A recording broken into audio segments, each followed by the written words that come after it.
World War I was not just a war where soldiers shot each other in the trenches. There was another front to this war, one that was mostly invisible: money.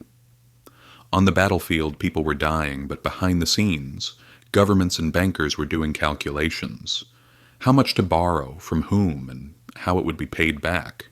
And these calculations shaped not only that war, but also the economic system we are still living with today. At that time, Europe was already tense. No one trusted anyone, and everyone was taking up arms. But no one said this openly. Fighting a war on this scale required an enormous amount of money. In other words, choosing war meant pushing ordinary people into a future filled with debt. At first, everyone thought the war would be short.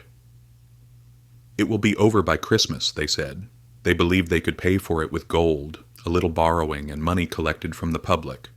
But within the very first days, it became clear that this would not be the case. The war was destroying money as fast as bullets. Back then, money had a real backing: gold. Governments promised that the paper money they printed could be exchanged for gold. But gold was not unlimited. When the money ran out, what could they do?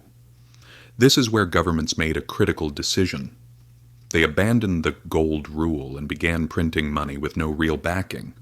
Money was no longer tied to something tangible, but to trust in the state. This was a major turning point in history, because once this decision was made, there was no going back. Germany, unable to borrow from abroad, turned to its own people. By saying invest for the nation, the government sold war bonds to citizens.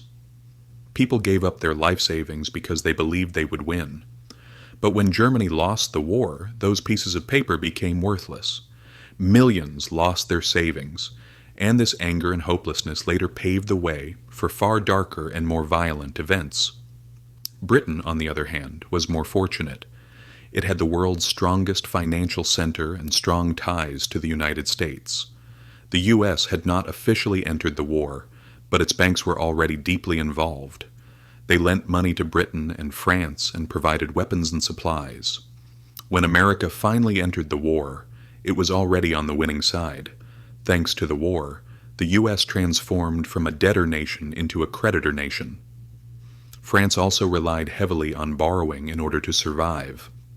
Russia, however, collapsed under this burden. Its currency lost value, the people grew poorer, and the system fell apart. Eventually, revolution followed. It was not only weapons that destroyed empires, but economy and money as well. When the war ended, it left behind devastated countries and massive debts. The reparations demanded from Germany were so large that they were impossible to pay. Money was printed, inflation exploded, and people began carrying bags of money just to buy bread. Once again, ordinary people suffered the most. Those with great wealth managed to protect themselves. And here is the most important part. What happened back then is still happening today.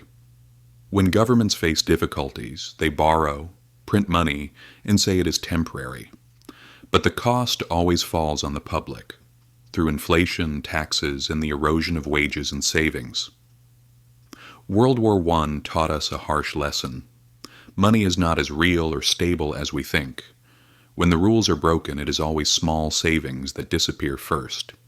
Knowing history matters because the same games are played again and again, just in different forms. In short, weapons may seem to win wars, but it is those who control the money who decide the outcome. And if you do not understand what is happening, you, and people like you, end up paying the price.